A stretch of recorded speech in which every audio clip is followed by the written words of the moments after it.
Hello, everybody, and welcome back to Health Economics, Lecture 17, Health Technology Assessment. I am, as always, your enthusiastic lecturer, Liam Puckneys, and this is ECON 465, Health Economics at the University of Maryland. Now, what is health technology assessment? Well, health technology assessment is how we try to figure out what treatments are worth paying for, right? Insurers, governments that pay for people's medical care, they're not idiots, right? We've been talking about all the problems that moral hazard exists, that moral hazard can cause, and the fact that moral hazard exists, and it just causes all these problems.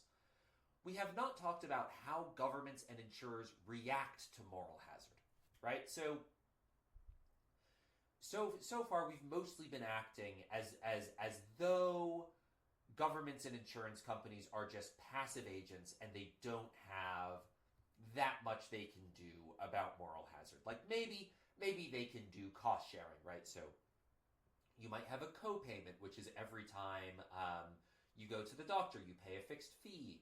Or they might have co-insurance, where the insurance company will only cover a set percentage of your insurance, maybe 90% or 80%, maybe 60%. Or maybe you might have a deductible, right? Or you just might not get full insurance. And so we've been talking about that, but we haven't really thought about, insurance companies and governments aren't stupid, right? They know moral hazard exists. And they know that they need to take steps to try to prevent it or mitigate it, right? And so one of the ways they can try to see, is this treatment worth it, right? And again, this entire lecture is going to be focused on preventing ex post moral hazard, right? That's overuse of medical technology, right? The ex ante moral hazard, which is you act more riskily because you're insured, is a big deal in a lot of insurance markets, but in health insurance markets in particular, the ex ante moral hazard is really not nearly as big of a problem as the ex post moral hazard because of how high healthcare costs can get, right? And so, and maybe, ex ante moral hazard can be a problem, right? We'll see it when we go over obesity, right?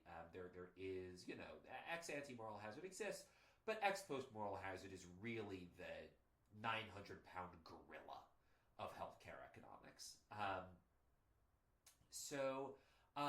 How if you have a thinking insurance company or a thinking government, right? They're trying to decide, how do we reimburse doctors for procedures and which procedures do we want to cover, right? They don't necessarily need to cover every single procedure, right? There are times where I remember my mother is really into sort of, alternative medicines, and there's a lot of those that the insurance company wouldn't cover, and that's because they thought they weren't cost-effective treatments.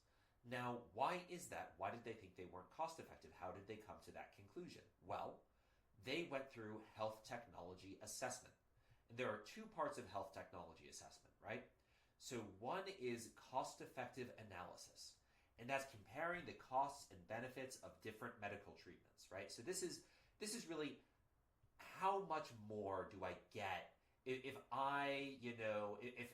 how much more do I get out of that surgery versus just doing some physical therapy and sitting with a pillow, right? Like if I have a back problem, I can get an expensive surgery to fix it, or I can buy like a cheap pillow and do some stretching, and that'll have an effect. It won't be as good as the surgery, but it'll have an effect.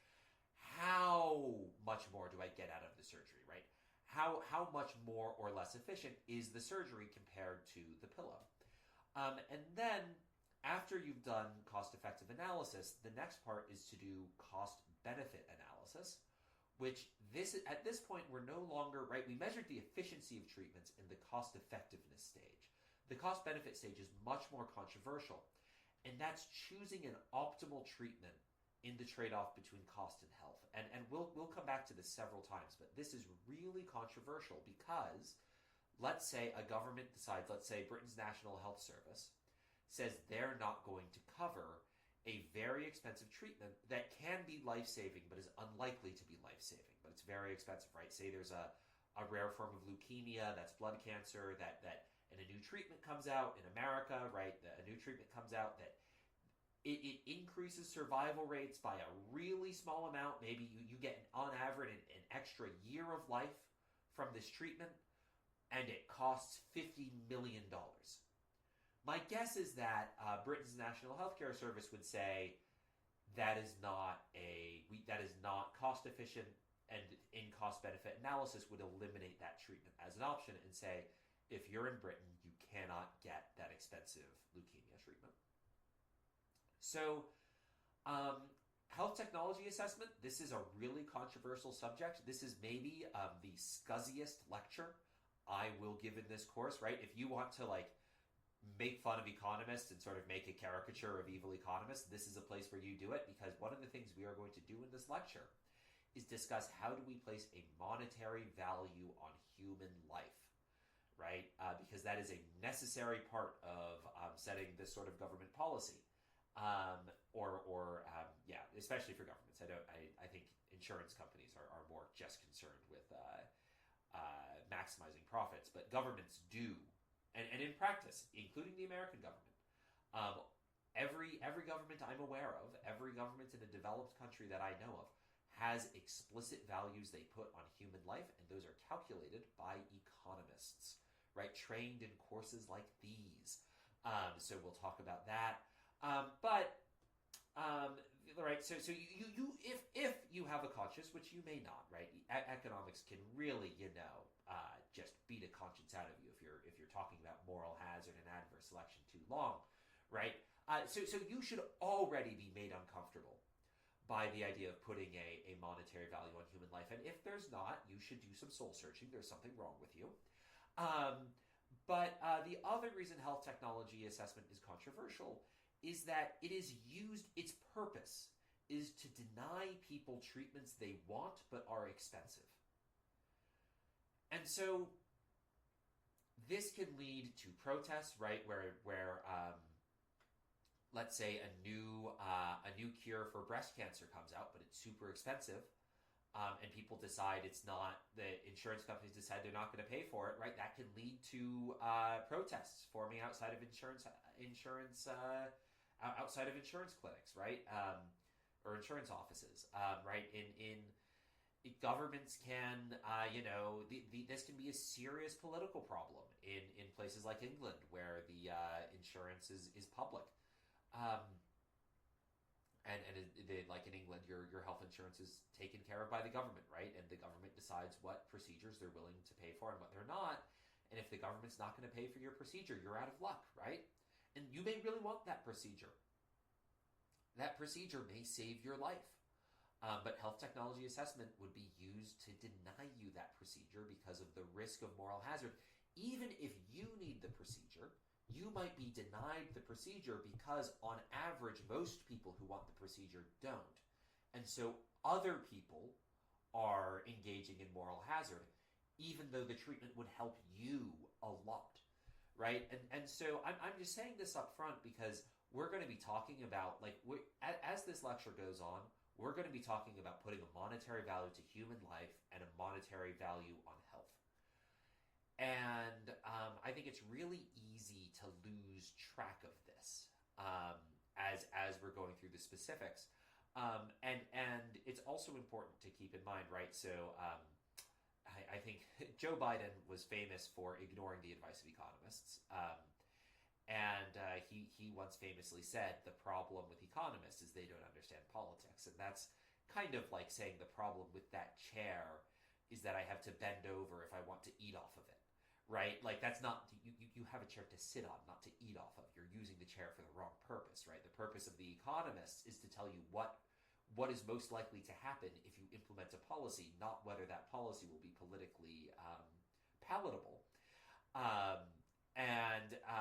This is a case where, economists, we can talk about health technology assessment as a way to limit moral hazard. We can say, hey, from an intellectual, theoretical, even empirical perspective, everybody is better off if you use health technology assessment, and that you need to draw lines in the sand somewhere, unfortunately, and that's just a reality of health and health economics. But that does not mean, right, you may have noticed that many countries have not put, economists are famous for not getting their way in policy. And many countries do not do this, right? For instance, it used to be Medicare. It used to be illegal for Medicare to use health technology assessment in deciding what to cover. It's becoming, right, the centers of Medicare and Medicaid services it's in, like, certain agencies are starting to act like de facto health technology assessors, but for a very long time it was illegal for Medicaid to use health technology assessment, or Medicare, which is again Medicaid low income, Medicare old, which is, so Medicare is the free health insurance that the U.S. gives to old people. It was illegal for Medicare to use health technology assessment in deciding what to cover. Now, other countries use it, no problem, right? England, they are perfectly fine with saying, we could save your life, it's too expensive, we're not going to. And that's the trade-off of having a public system, right? Is health technology assessment comes in, and some really icky trade-offs become very stark, very immediately, right? Now, cost effectiveness analysis is less controversial than cost benefit analysis, right? Just because cost effectiveness analysis is just telling you the price of health or the price of a treatment, how efficient a treatment is. Cost benefit analysis is deciding, hey, what treatments are we going to pay for, and who are we going to pay to get those treatments?